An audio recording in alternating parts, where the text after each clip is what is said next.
This video is a continuation from the previous video. Okay, so we're continuing with the principles of design.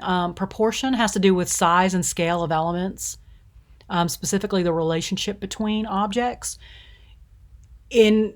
Whenever you're shooting something that's unknown to people, it really helps to put something else in the scene that will help them understand the proportion.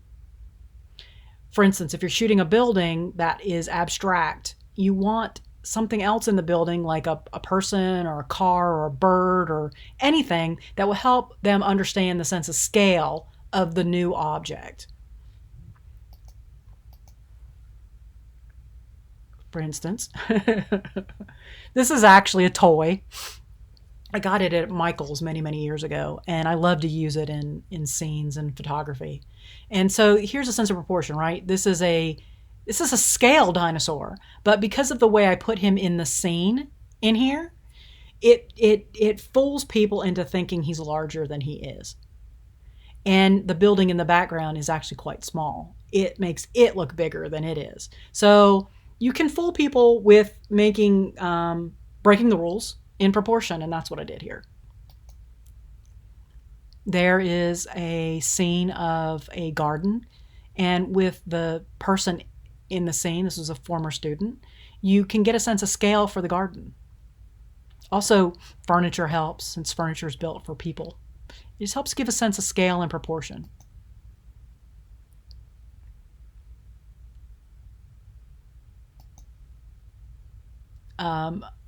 Right, a water bottle has spilled and someone's put these characters in there as the fake sense of proportion. It's humor. We have this giant ball with a tennis player in the background, but we both know how big they are, so we can play with proportion this way. Rhythm in a work indicates movement by the repetition of elements. They can make the work seem like something's happening, like something's going on.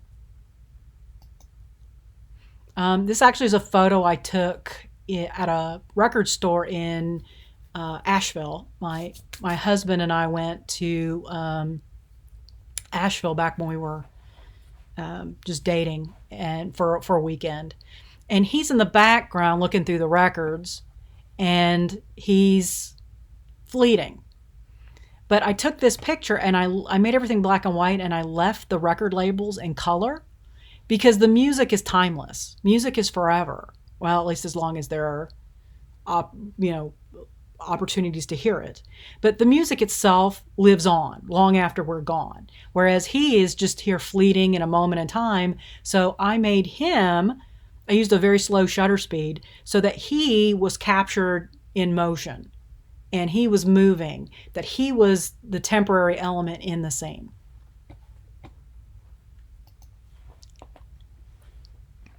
All right, we have movement here through the repetition of the signs. It's not movement in the sense of physical movement, but it's movement in the sense of ideological movement or motion. This is an abstract photo that someone took of 3 women dancing. And there's a sense of movement in here, even though it's a flat still image, because of the long exposure that gives movement to the characters.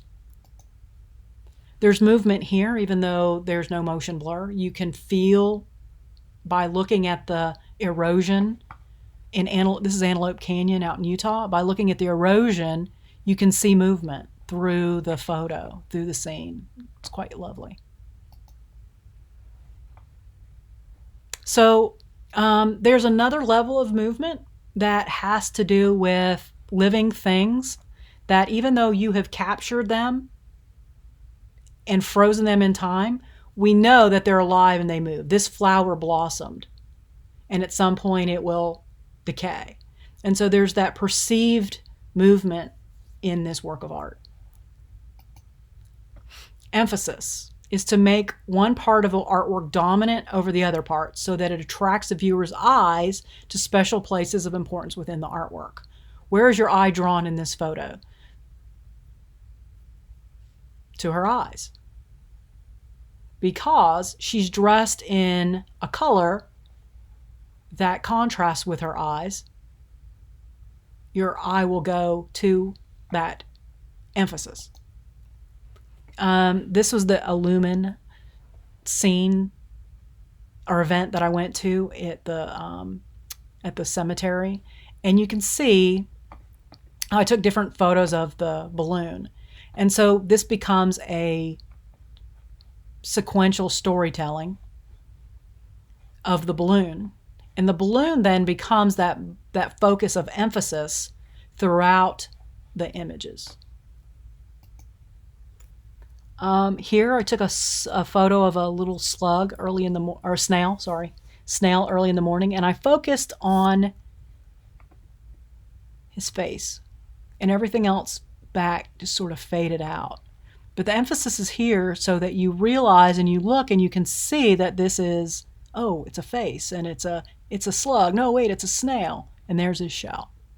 So this just brings you into the photo. The emphasis here is the woman in the scene who was transparent like a ghost. Now, you can have emphasis in different ways. So there's two different points of emphasis here that are conflicting with each other. This is in focus and nothing else, so that becomes emphasis. But this is red, bright, bright yellow red, and everything else around it is green or beige. And so it becomes a point of emphasis. And they fight back and forth with each other and create a sense of tension within the composition. The emphasis here is not the bright color thing. Everything is bright and colorful. The emphasis is the gray, the boy, right? So you can create that opposite, right? Breaking the rules. Normally when you create a sense of emphasis, it ends up being the one thing that's in color or the bright saturated color. Here I made everything bright and saturated because that's what it was. Everything was so intense and so bright and so concentrated. But then here's the boy sitting there in his gray shirt, and he becomes the focal element because it's all bright and loud and screaming, and he's just this quiet little pop of not color, desaturated color, and he's looking up at the toys, at the prize, and getting ready to play the game. So he becomes emphasis through not being like everything else. Harmony is when we take different elements to get them to interact in a way as a whole. It's accomplished through repetition of the same or similar characteristics. And so you're going to see in some of Joel Meyeritz's work that harmony. So he has the same element, which is people, but they're all different. So we've repeated, right? He's got this line, this leading line of people. If you connect them through a line, you've got this leading line of people. They're all the same in the sense that they're people, but they're also all very, very different in the sense that this looks like a guy in a suit. I'm not quite sure what he's doing here. There's a woman back here, another woman dressed completely differently than this woman, dressed completely differently than this woman. So they're all very different in their personalities and who they are, but yet they're similar in the sense that they're humans, and therefore that creates a sense of harmony despite the lack of harmony in the individualism.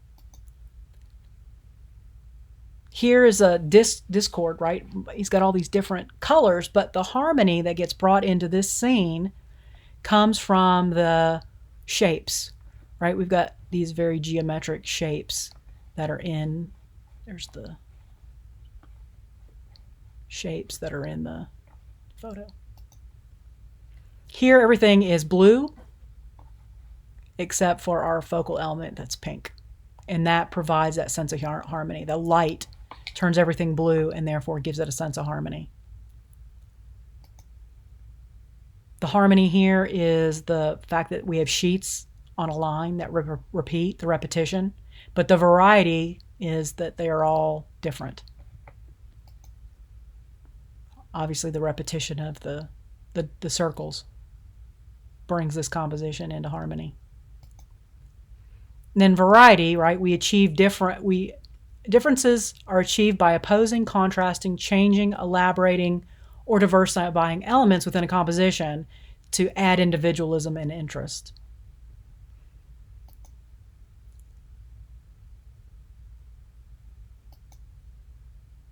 And you can see these are all color, right? This is all blue, cool colors on the inside, warm colors on the outside. That's our variety. Same here, blue color, cool colors on the bottom, warm colors on the top. Here our sense of variety is in the fact that like all this is white except for the sky and the grass. And the variety between the colors is that the white objects actually pop and become the variety. Usually it's the white background, the thing on it, that creates that variety. Here you have a very traditional city, and the variety becomes the parade that cuts through it and creates a sense of wonder and mystery and interest. Contrast. Some just different variety here. Just this shot, just like cherry, raspberry, peach. I'm not sure, whatever that is. Those are different varieties, also a way by achieving different. They're all drinks, but they're different flavors. Okay. Unity is the result of bringing elements together in their appropriate ratio between harmony and variety to achieve a sense of oneness. It is a sense that everything works together and looks like it fits. And so we've done that here. We've looked at this photo before, but the sense of unity is the colors are the same, the lines are the same. Every part and aspect of this feels like it belongs together. It looks like a comprehensive photo. And the sense of unity here is in the color, right? The shapes, the radial balance in the composition unifies this work into a single photo. Here we're unified by color, by nature, by balance. Excuse me. Okay, here we're unified by shape, the repetition of the shape, by the colors, by the lines. Here we're unified by subject matter and color.